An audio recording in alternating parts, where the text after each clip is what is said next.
So imperial cult, it's different than what you think of when you think of the word cult. It's a form of state religion where the emperor or like dynasty, which is like the family, are seen and worshipped as like demigods or deities. The divine king was a monarch who was held in like a special religious significance by his subjects, who served as both like the head of state and also as like a divinely sanctioned. Um, so in this sense, the cult, word cult just means worship. Some examples of imperial cults was ancient Egypt. They believe that pharaohs were uh, the incarnations of the deity Oroch. I say. Yeah.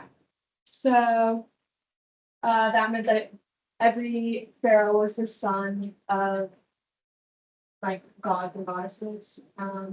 This also bled into the cult of Alexander. Um, that's the other thing about these cults, they were always like blending and meshing together. Like they never stayed on a specific religion. They would always like um kind of move into something else. Another example is imperial China. The emperors were considered sons of heaven.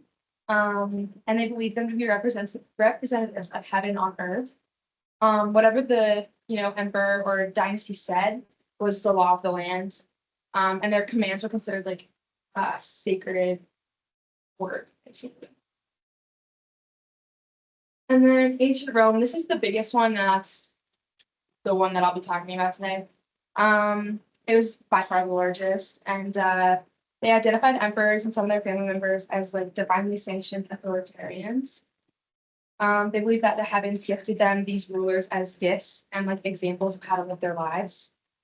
Um, the Augustus reforms transformed Rome's like republic or like republican into like a de facto monarchy. So it used to be like a republic where people would like have a voice, but now it's just more of a monarchy.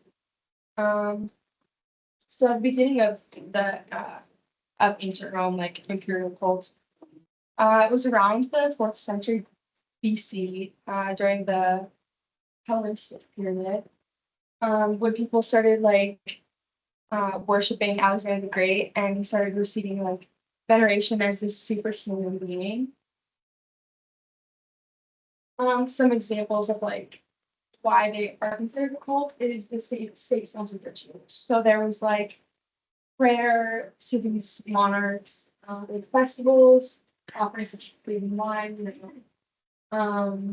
There were animal sacrifices, and then human sacrifices were outlawed, but there are some documented um, like examples of it.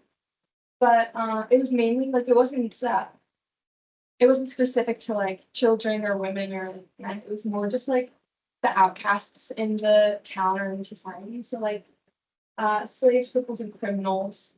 And it wasn't seen as like they were like trying to be all murderous. It was like they wanted to cleanse their city. And they saw it as more of like good luck sort of thing. Um, they wanted to ward off like disaster of any kind that would be like presented by the gods. And the most common was like throwing them off a cliff. Those were the documented ones I saw. Public loyalty was super, super key. The cult promoted loyalty to the emperor and unity within the empire.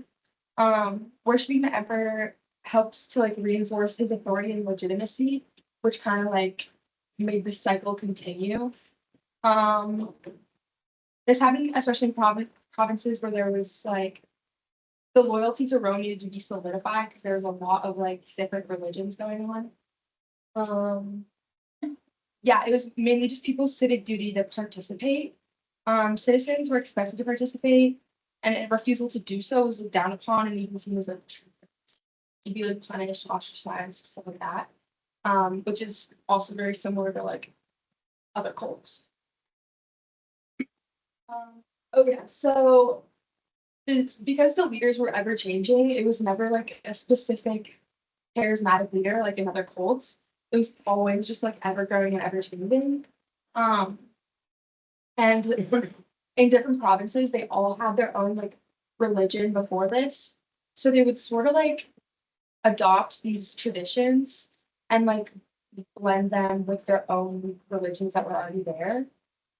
They would often like integrate the worship of the emperor into like pre-existing practices they had. And then in a lot of these religions, the emperor was seen as like a patron deity.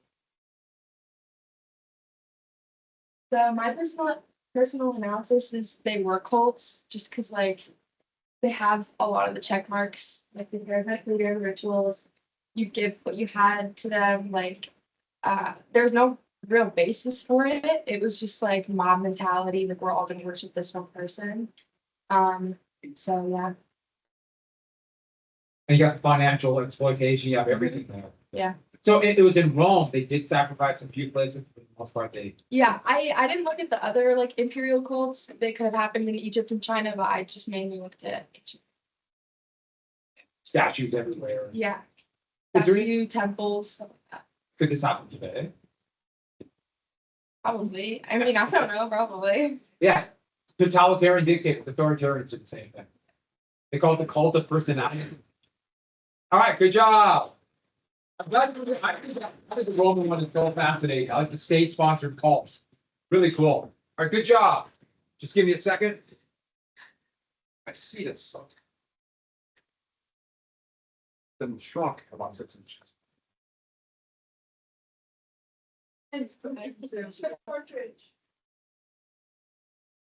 What? You said Oh, I did? yeah. Oh, I lied through my teeth, didn't I? You mind going after? We'll get. You want to go first? You want to go? It's ours is longer, so probably go after. Okay, we'll go. You go after. Britt, yours is on the internet. Give me a sec. The internet.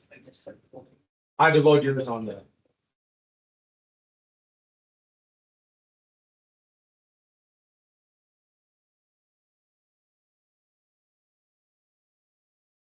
Some reason it made you do.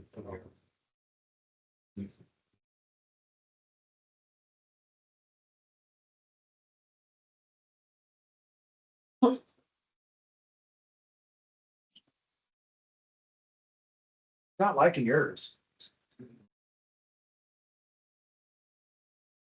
There it is. Okay, go ahead. Okay, I have Family International, or it was known as Children of God. Okay, so David Berg, he was born in 1919, and he gained his pastorate to be like pastor in 1949, but like shortly after he had a falling out with the church's leadership, and he gained a strong distaste for organized religion after that. Then like he started to believe that he was this God chosen person, and he had a special destiny and mission. God had a special destiny and mission for him. He began making claims that he was like a prophet for this generation. So he started looking for people to join his groups in Huntington Beach, California in 1968. And then someone easy to trust as a pastor and youth minister, he was able to gain a lot of followers pretty quickly. He started telling his followers that he's seen things like he could see the second coming of Christ and possible like world-ending events, like huge earthquakes coming. And once he saw these like events happening, him and his followers left California, and they kind of traveled around the country first, forming communities like and gaining just more followers through the Children of God. That's what they call themselves at the time. Okay. What makes a cult? Berg would demand unwavering loyalty because God would punish you if you joined and then left. But he was also really charismatic. He had a way of drawing people in pretty easily. As the Children of God it's really formed, new members had to give up all their belongings, financial, like they would sell their houses and give all the profits to the to the cult. They also had to cut ties with their families, And there was lots of exploitations like abuse and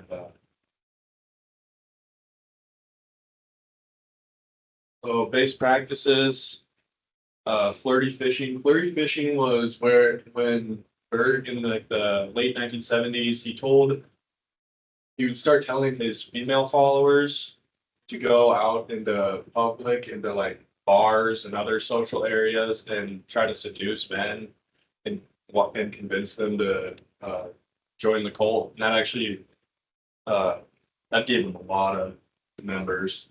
Loving Jesus. This is he was trying to make his followers have a closer relationship with Christ, and he told them to like imagine themselves having intimate and personal relations with Christ. Um, they had powerful prayer sessions, and then like the way he would communicate stuff to his followers and communities throughout the nation, and was through these things called Mo letters. And those are basically just letters that he would send to the communities. For members, the Family International pretty much wants anybody, but usually like young, attractive people, people confused in their stance on religion, and then after like he started flirty fishing, he started wanting to target people like men with influence and power and hippies. He liked hippies because they were willing to, you know, just kind of pack everything up and leave and join them. Their core beliefs, they had a lot of opposition to normal Christian beliefs, like the stance on like pro-life and abortion, homosexuality, and they were pretty like loose on drugs and drug usage. They tried to spread a message of salvation and you will be saved if you join, and just lots of distrust of the outside world. Just real quick, so they were pro homosexual rights or against?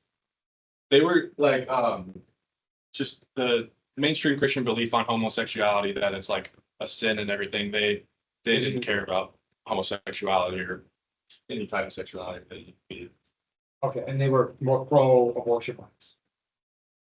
Yeah, they're yeah. Personal anecdote. There are lots of reports on what it was like inside the cult, but this woman, Petra Belzebor, she explained that when she was a kid, Berg, like she lived in many different communities. Like she lived in like say one in Italy, one in Brazil, and one in like Russia. But when she was a kid, Berg controlled every part of their lives, and he would like if they were listening to music, he would definitely control like what that was. He controlled what they were learning and stuff. In her interview, she goes into detail that about every 3 years or so, Berg would get like really worried about Armageddon type of event that never actually happened. And then her and her siblings, well, her like other kids in the cult were supposed to call him grandpa, even though they had never met him. And it was implanted into their learning from a young age that they could leave, but God would punish them if they ever did leave. And there's also lots of children that was done along with this. Family International today, it operates as an online Christian community. But like after Berg died in 1991, a whole bunch of allegations come up about sexual abuse and all types of horrible stuff. And so they started denying that, saying that they were taken care of and that none of that was ever permitted. And so now they just try to spread messages of the gospel. But they still operate, they're still, They still operate globally. They like try to reach out and stuff online, but they don't have any like communities or real life practice. Yeah, this was one of the worst. I mean, this was Yeah. one of the worst faults you could imagine. And was it a cult? Yes. Yes. Without a doubt. Very, very good question. Man. Is it up with the correct leader, or is it just like a couple of like around, just kind of like, so these things? After Berg died, he had two wives. One of his wives would kind of take over as leader.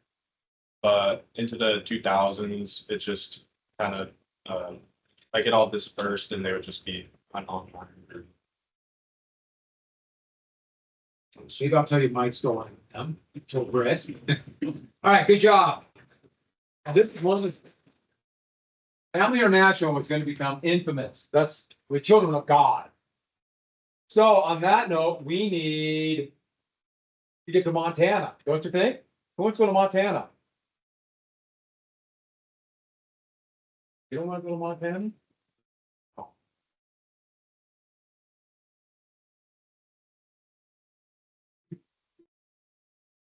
Why did you do that?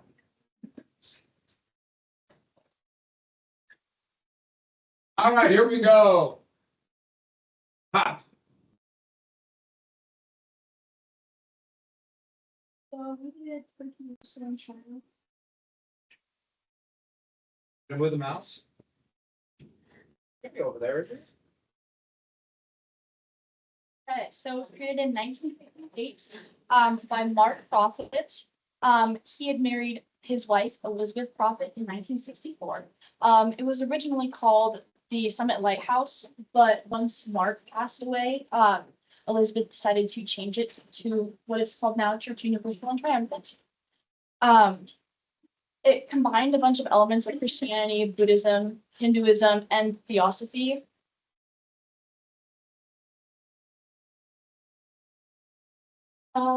So Mark Prophet was born in 1981 and he started the Summit Lighthouse. And in his belief, he felt that the Ascended Masters kind of called him to be this messenger. And he just kind of wanted to follow the image as much as possible and spread their message. He kind of started the whole Summit Lighthouse and he gained quite a few followers in the beginning just because it was new.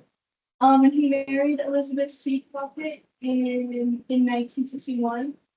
And he kind of married her in essence, he called her one of the Ascended Masters too, like she was able to communicate for them. And he died in 1970.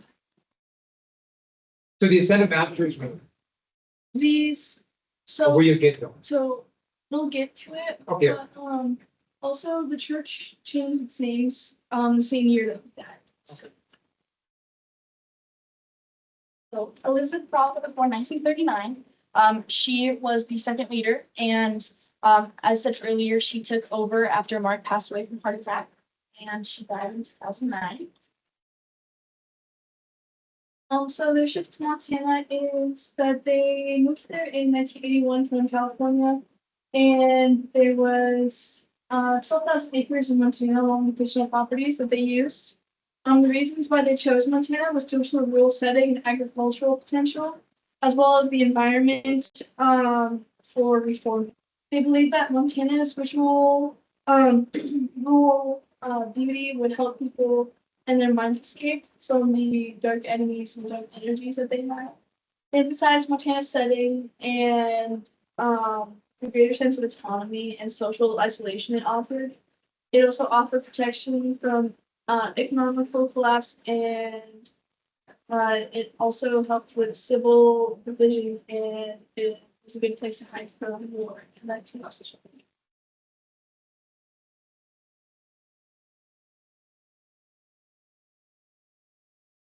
So their beliefs and practices, they believed that if you followed all of their rules and just how they interacted with the religion, that you would ascend and reach the ascended masters.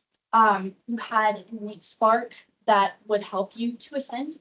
They also believed that Jesus was one of their ascended masters, and that by following how he lived, that you would later become ascended. Basically, the purpose of ascending is to escape the real world and all of the dark forces that are on Earth. Elizabeth often believed they were on their last days. They participated in doomsday rituals multiple times.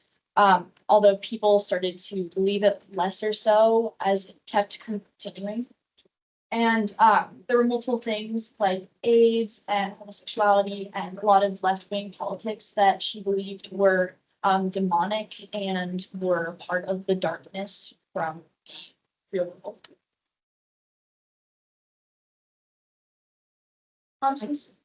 So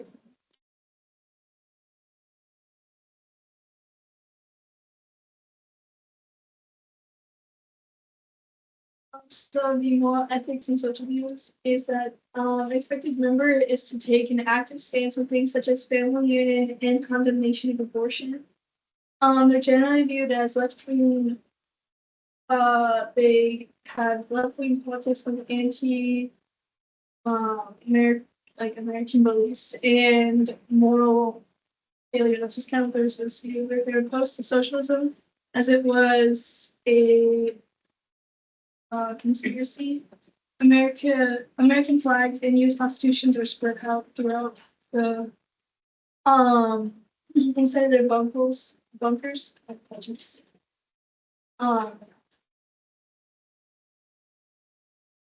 So what made the Church Universal and Triumphant a cult is they had their charismatic leader.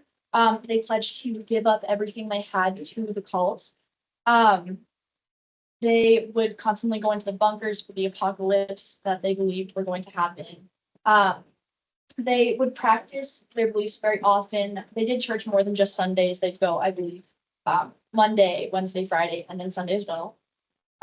They would constantly isolate themselves from the outside world. They stayed like in very rural Montana. It's about 4 hours away from here. And they were just taught about reincarnation and how if you followed their specific set of rules, then you would be ascended. But anything else from the outside world, and that would not work for them.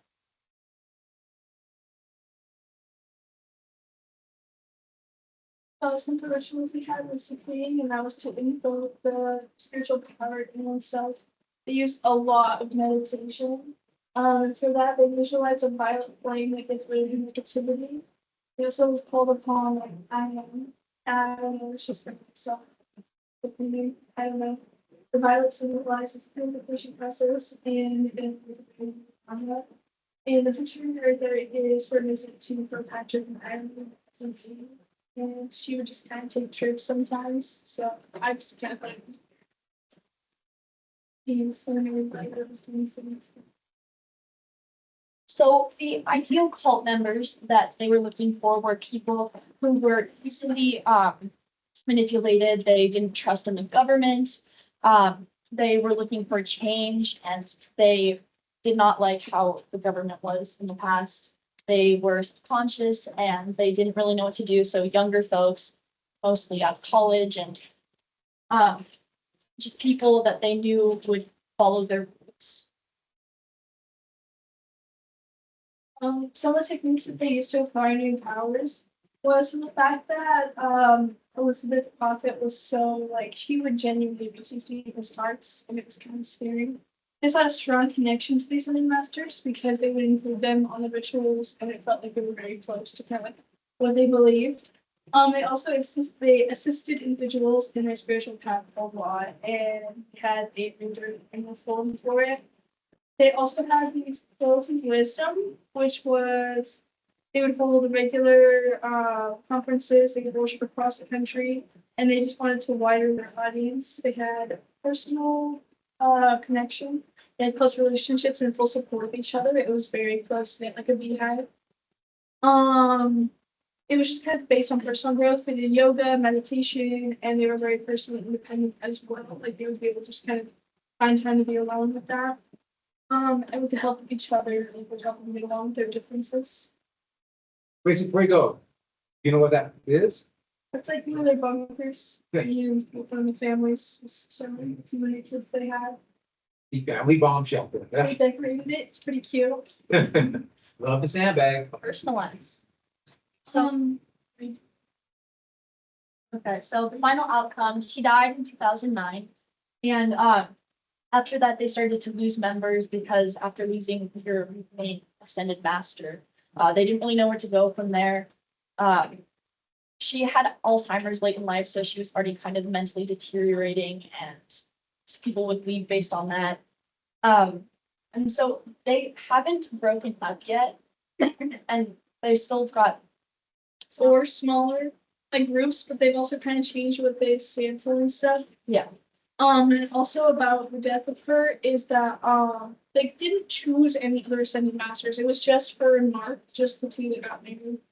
They were the only ones who were kind of chosen by these people. So once they died, people were kind of like, and the doomsday had passed, they had chosen. And so with everything like that, it just fell apart. So some of the personal anecdotes, what I would say is that they had a really strong start. Like with having both Mark and Elizabeth as kind of like these prophets. They would walk around and help people, and these people really felt like they were healed, like they were getting help. But as soon as Mark left, Elizabeth kind of had this taking over sense, and she did get a lot of his estates and stuff like that. So, along with the 12,000 acres they had in Montana, they had so many little chunks everywhere. Yeah, some in California, but once they moved a lot of them. And for me, I definitely think that this was a cult.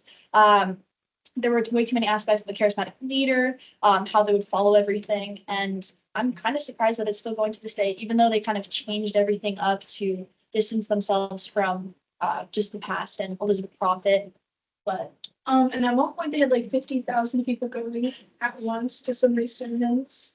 And then once their lower numbers, they got to about 500 or 600, which is what you probably normally see in like a really big Christian church, like one of those three churches. No,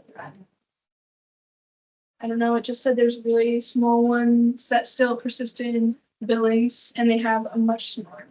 Do you know where the main compound was? can't remember the name, but it starts with a G. And It's not because it wasn't Garrett. It's Garrison. Garden. Garden right in front, I right. don't know how to say it. Look at the Yellowstone. Because it They're still wasn't- there. They still have the bomb, you can still see the bomb shelter. We almost went and visited, but we didn't have time to go. Field trip, let's go look at it.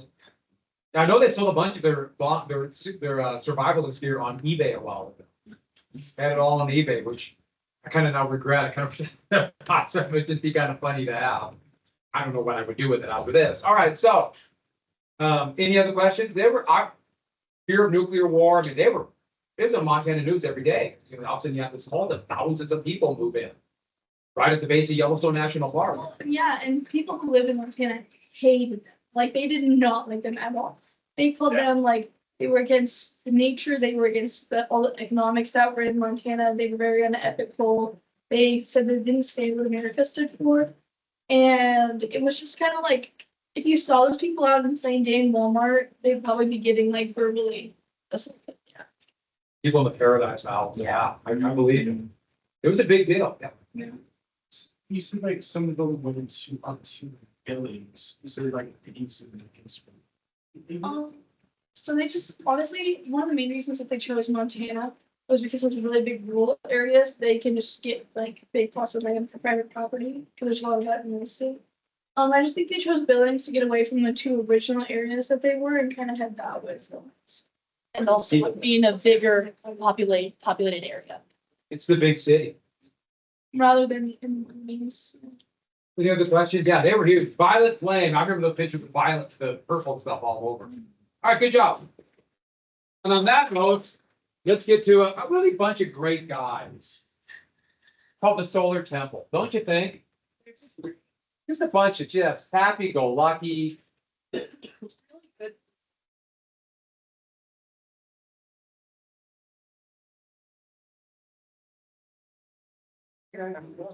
Give me a sec, I gotta get things up. Thought I got it up. I'm ready. Yes, I was trying to check it before, but. Give it one sec. All right, go ahead. Okay, so we're doing, we're doing the Order of the Solar Temple. pretty great. So there were two leaders of this. First, we had Luc Juret. He was born October 18th, 1947. Some background information on him. He grew up like a pretty athletic kid. His original plan for life was to pursue a sports career, but eventually fell really ill and wasn't able to do that. So he actually turned to a medical career, went to school and stuff, got his like degrees.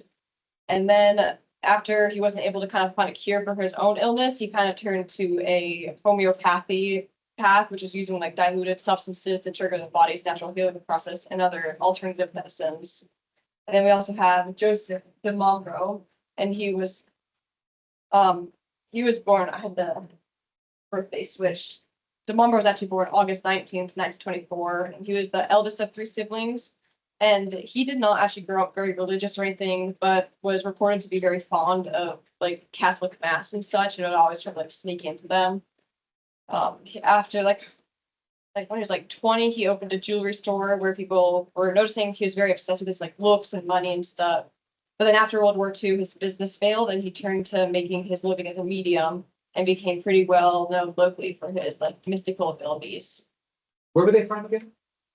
Where in France, yeah. That's like great. Yeah, and then Juret also, he after turning to his alternative medicines, he started doing a lot of public speaking and like made a name for himself as a public speaker.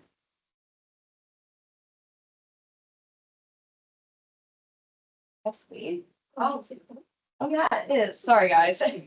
So eventually, Juret and de Mombro, they actually both kind of joined this group. Sorry, I can't read my own handwriting. Where are they? Oh, they joined de Mombro's group he started called the Golden Way Foundation.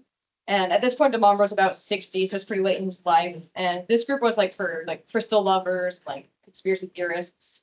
And eventually, after Juret joined that group, they left it, basically destroyed it, and then created the Solar Temple. They really hit it off. Decided they wanted to create a cult together. So, what makes it a cult? So charismatic leader. The charismatic one was really Juret. De Mombro was like the mastermind behind it all, but didn't really do a lot with people. He was pretty antisocial. Like didn't have any of the charismatic traits he needed to attract members. So he turned to like Juret to really take on that role. And Juret coming from like the background in public speaking and being pretty well known, he had the tools he needed to charm the members and kind of get people to come in. Then targeting members, they were pretty good at finding members, which is interesting because they targeted mainly wealthy and socially successful people and people that were already pretty well established in life. And a lot of the members were also pretty Catholic, and they were drawn in by this like religious mysticism they had around it. And yeah, pretty much. That's how they targeted them. There wasn't like really any like public speaking. It was kind of just word of mouth, like, hey, this group's pretty cool. Nice, I'll join it. They also were giving new IDs. So de Mombro would give all the members new spiritual identities to live by. And along with these identities, they would just basically drop everything, be these new identities, and they would place in different levels and live like community in this area. And then exploitation, a lot of exploitation, because these people were like so rich, they were able to give up a lot of money without realizing how much money they were giving up. In order to be in the group, it was like a membership type situation. So if you wanted to be in, you had to pay a membership. If you wanted to go up in the ranks, you had to pay more money. And they actually like made around $93 million from 400 to 500 members. So they targeted the right people that really miss a lot of money. And then they're also very like doomsday-y. Members were pretty convinced that Juret and de Mombro were, they were convinced by Juret and de Mombro that there's gonna be this big apocalyptic event in the mid-1990s. And Juret and de Mombro manipulated this fear in order to have the members view them as Christ-like figures, claiming to have been reincarnated a bunch of times, which I think you get to in a bit. Yeah.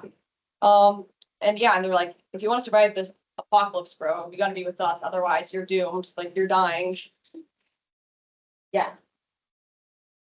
The characteristics of the cult, it's a religious movement and it's a secret society. And it's an esoteric organization, which means which it's intended for like not a lot of people to understand it. Like there's a small amount of people understand it. And they are known for their mass deaths and murders. And one of the murders is 3 members were murdered for revealing secrets, but one of them was like a 3-month-old baby that was murdered because apparently it was the Antichrist because it had the same name as Tombro's son or kid, Amanda, because his children were demigods. So anyone like the same name was apparently an Antichrist. Solar symbolism. So they're like dedicated to sun worship, like with eastward orientation and the use of light and shadow.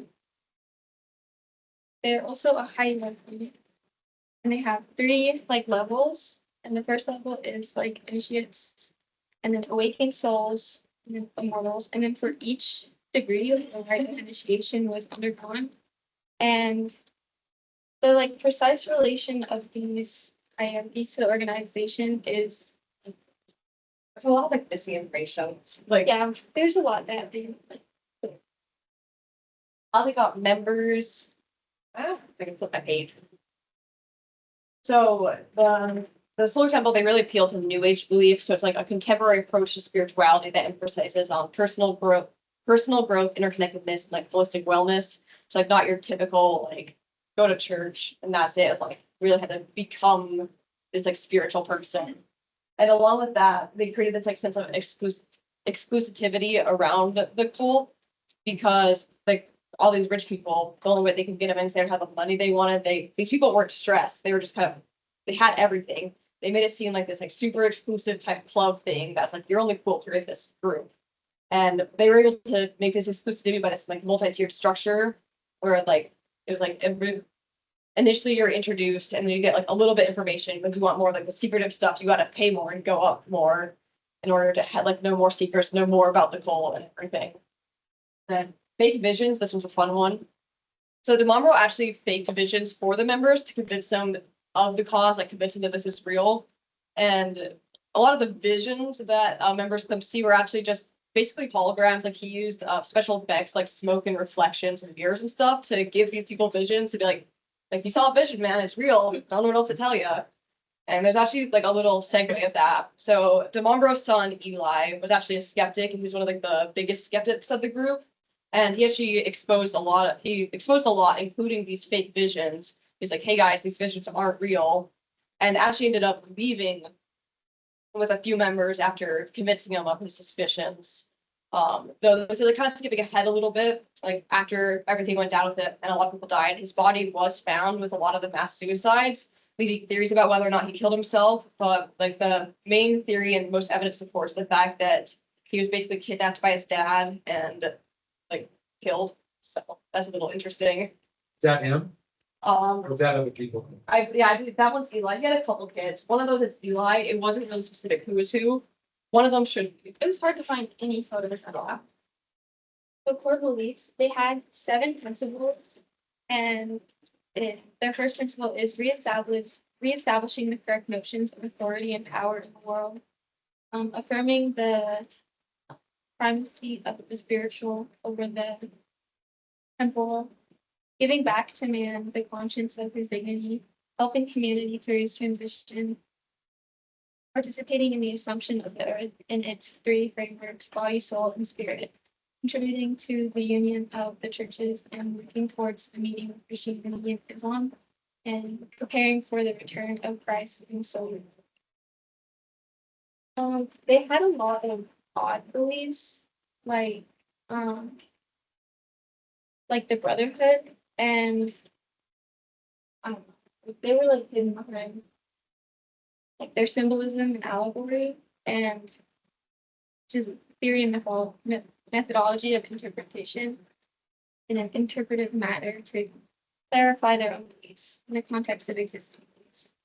They took a lot of its ideology from Jack Breyer, and his book like circulated in the organization, and they were also heavily influenced by sophisters, Alice Bailey, because she had like preoccupation with the star spirits. And then more beliefs. The Ascended Master. Oh, sorry. the Ascended Masters in Sirius. So they believe that the star Sirius was the focal point and that the arrival of the age of Aquarius would result in an apocalypse with the earth being consumed by fire. And it was home of the Ascended Masters, which are souls with the ability to manifest in physical form. And the Solar Temple was dedicated to creating a group of souls to survive said apocalypse. Cosmic coupling. So the leaders would force apart married couples and put them with other members through a ceremony, and the goal was to birth 7 or 9 cosmic children who would become the conscience of new humanity. And they often had large age gaps. I think Demonro's son was dating a 30-year-old woman when he was 14. And marriage was idolized, yet defamiliation was encouraged. So it's just and then reincarnation, which they believe that there was like new life after death, but they also believed that they themselves were reincarnations of the original Templars who had been burned at the stake, and many others. I'm pretty sure Demonbro thought he was a pharaoh, Egypt. And Jesus too. Yeah, I thought he was Jesus. Wow. And then transit.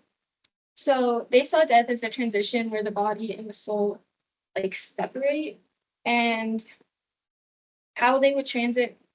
It said like passing across a mirror, but transit is basically death, and that's why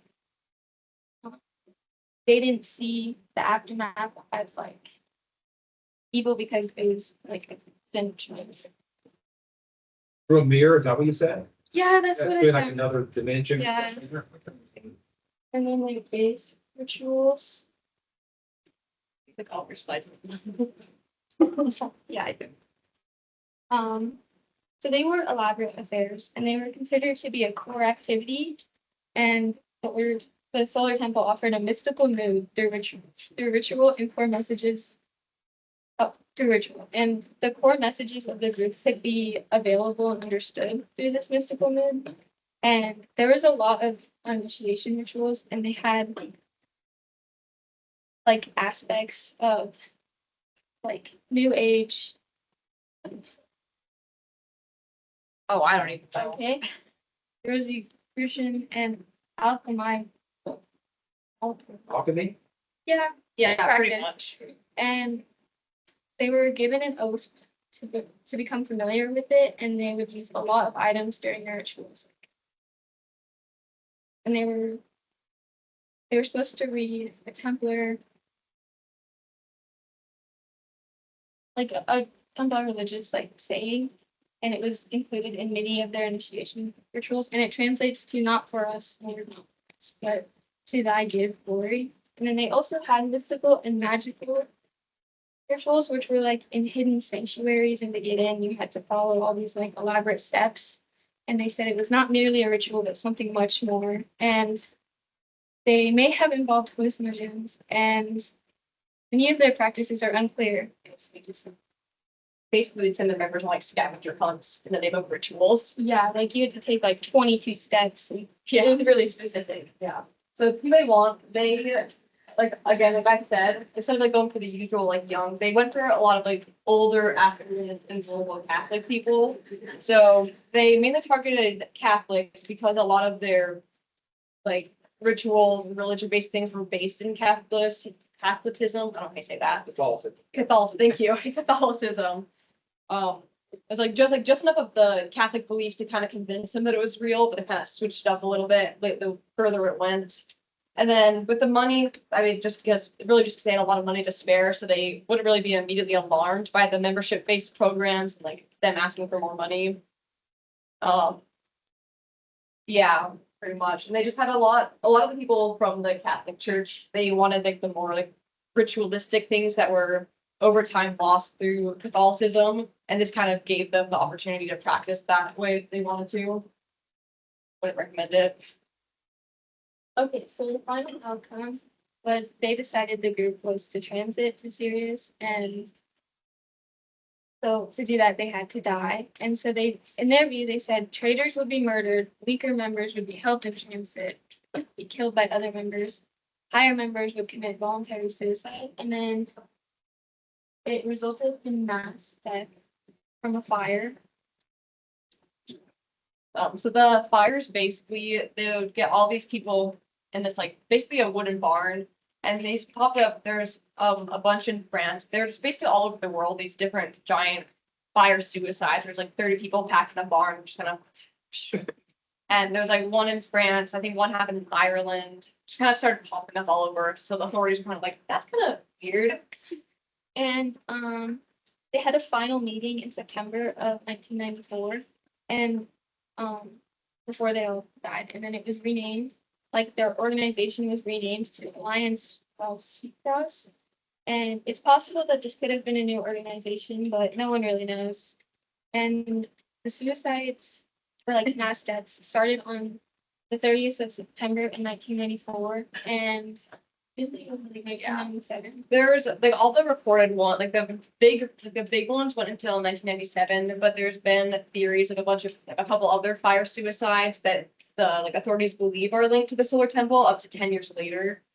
They're just like it was never fully confirmed because like everyone died, so they Yeah. had no one to confirm it with. That's our works. Oh, that's an amazing one. I know there's some in Canada. Yeah, And yeah, it was in Ontario. where did Jaray die? Did he die in the boat? He died. Yeah, oh yeah, both Jure and DeMombro died in the fires. One of them, were they in France? I mean, They were in the France fire. I think it was like the barn of like 37 people. jeez. Yeah. Unreal. The transit before the apocalypse. Good job. All right. There's a lot of similarities here. It sounds a little bit like in a totally different way. We got like solar temple. It's amazing. We got a little bit of connection with the Church Universal Triumphant with the Ascendant Masters. It's fascinating how all these kind of connect. And outright creepiness and horrible people. Yeah.